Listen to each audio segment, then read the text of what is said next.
This is Venice 76, and we have the pleasure to have with us Meryl Streep, Gary Oldman, and director Steven Soderbergh. They're here to talk about their latest film. It's called The Laundromat, and it is presented here in Venice in competition. Thank you so much for being here. Thank you so much. My first question would be to you, Ms. Streep. The film is based on a book about the Panama Papers. I think that the original title was Secrecy World, and then there's a subtitle. It's a very complex type of theme to tackle. And I would like to know, we would like to know, what type of approach did you have with this role, and also if reading the book has had any part in the construction of the role or not. Yeah, Is this it on? works. Okay. The role of the book in the construction of the movie is this department over here, and Scott V. Burns, who the screenwriter, with whom Stephen has worked a lot. The architecture of it was completely daunting, and I had no input, much as I would have liked to. But I loved the character.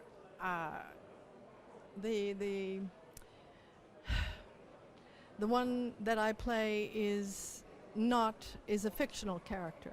Of all the people that appear in the film, she's the most made up, I would say. That might not be true, but as far as I know, I made her up out of whole cloth. But she is the most realistically sort of placed person in the film. And I loved being sort of the North Star of the film, the person who seeks the truth, because as entertaining as the film is, it really is trying to uncover something that's hidden from us, and it's fun and it's full of jokes, but it's a deadly serious film. Now you say yes. Well, Stephen, the final film is also completely accessible in spite of the complexity of the theme. And did you have any trepidation that it wouldn't turn out being so because of this complexity? And at what stage did you decide making it, let's say, a satirical comedy or a dark comedy, as you will? Well, Scott and I very early on decided that humor was the best vehicle to get some of these ideas across. And when Scott suggested that we take a sort of kaleidoscopic approach and globe hop to follow these stories, I felt we had the opportunity to keep the viewer engaged and entertained. I knew it was going to move quickly. I knew it would have a very poppy feel to it. And in fact, in multiple stages in the movie, the characters themselves, mostly Gary and Antonio, make jokes about how complicated all of these transactions are, and basically make the audience feel okay with being completely confused by what's going on. But it was challenging because there are so many stories to choose from. I was telling Meryl today, Jake Bernstein made a document in which he took 30 countries and outlined stories from those countries that we might be interested in, and we picked from that list. But you could make this movie every year for 15 years and never run out of stories. I don't know if that appeals to you at all. I'm in for that. Okay, Yeah. good. I've got a job for life now. On the dole. Yeah. I think in a certain sense you might say that this is a political movie, because even though it's fun, even though it's, you know, light in a certain sense, but it tackles head on the sense of being played upon by the powers that be, of, like, you know, being taken for a ride. And this feeling, I think, lies at the basis of contemporary political climate. What do you have to say something about this? Because it is something relevant. You know, you don't trust anybody.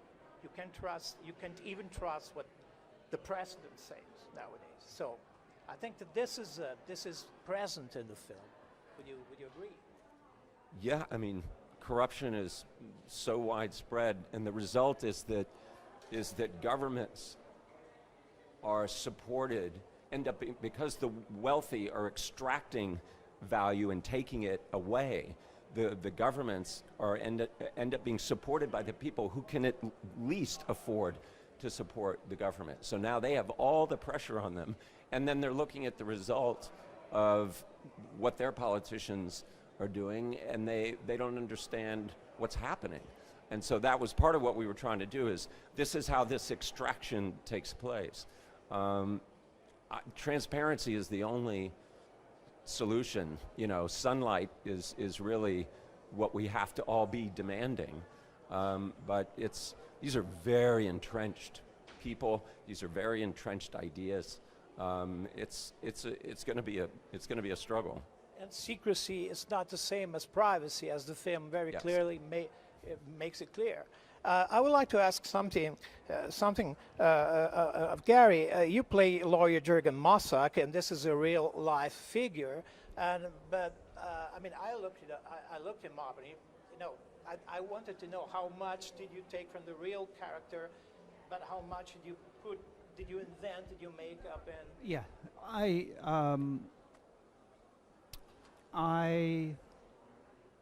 Googled and looked at a few interviews.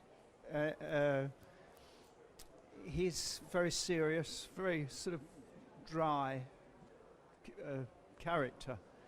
I mean, I represent. How's the best way to describe it? He's like a vehicle, isn't he, for all those. Jürgen Mossack and Fonseca are like a Variety show hosts. yeah, I'm like a mouthpiece for many elements. So I didn't approach it as a sort of unlike Meryl's story. It's interesting. Meryl plays a made-up character, but it's the most realistic representation of the showing in the film, and yet I play someone who is alive, still living, which is more heightened. So I kept very much within the confines of the material and the script, and it was all the signs were there. You know, when you've got a good piece of writing. Yeah. So I mean, and that was evident from, you know, turning the first couple of pages. You knew. I felt that you had a winner. I would like to ask one last question to Mrs. Streep, though we can't. Our time is up. Okay, well, good luck with the laundromat, and thank you. La prossima. Good luck, and thank you for being with us today. Thank you so much.